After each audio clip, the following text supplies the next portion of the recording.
If there's anything Scouts love more than a patch, it might just be an awesome anniversary, and boy do we have one. Please join us as we learn more about a fantastic anniversary for the Boy Scouts of America and Philmont Scout Ranch on today's Artifact of the Week.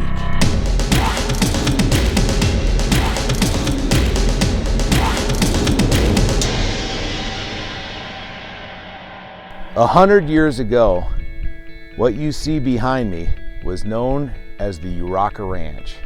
That ranch was owned by George Webster.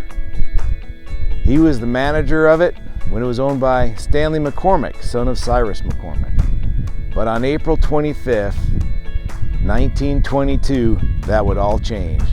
Because after a beautiful horseback ride and a handshake, on that day, Wade Phillips purchased this 42,000-acre ranch, formerly known as the Hawkeye Ranch, and he named it the Hawkeye Ranch, and thus began the foundations of what today is the Philmont Scout Ranch. The original ranch he purchased from George Webster was about 46,000 acres. And the heart of that is the Boy Scouts now own. That's land that he gave to the Boy Scouts.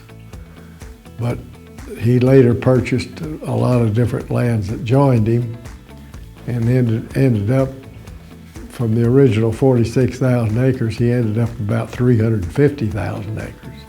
2 years earlier, in 1920, Wade Phillips had purchased a ranch up in Colorado. That was known as the Highland Ranch. It was about 25,000 acres. And in the summer of 21, Wade and his family spent a couple of months there. They enjoyed it. It was great ranch property, but it lacked in recreational opportunities for Wade. He truly wanted more. He wanted to be able to be out, see the mountains, be in the mountains, go horseback riding, and actually relive some things from his younger days. So, about a year later, he started looking for a ranch. And his foreman up there at the Highlands Ranch, named Gene Hayward, brought to him a piece of property down in New Mexico.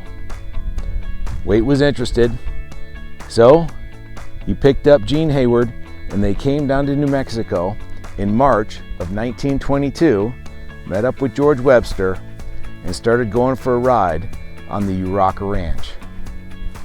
They also decided to go and peruse a lot of the mountains around that ranch. A lot of those properties George Webster had under lease, and Wade and Gene thought they could also be able to get those as well. With that long horseback ride and several days looking over the property, Wade had an epiphany. Decades later, Chope, Wade's son, would talk about his father's epiphany on that day after that horse ride. Quote, "Dad later told me when he and George Webster rode their horses up in those mountains to have a look around that the memories of his dead brother White came flooding back, and he recalled their high times together. Dad then said, when I thought of my brother, I made up my mind to buy this ranch." And so began Wade's infatuation and love affair with what would become known as the Philmont Ranch. He wrote in his diary, "Hayward was transferred from Highland Ranch to this new ranch property near Cimarron as manager.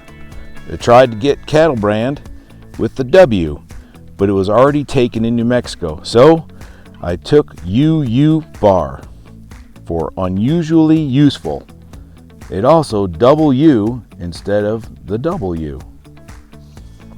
Over the next 10 to 15 years, Wade would continue to purchase land around that Hawkeye Ranch, now known as the Philmont Ranch.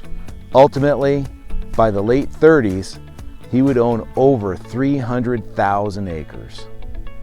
And in 1938, he would decide to pass 38,000 acres of that onto the Boy Scouts of America, and that would become Philtern Rocky Mountain Scout Camp. Thank you so much. I hope you have a wonderful and joyous celebration of 100 years of this property and the Philmont Scout Ranch.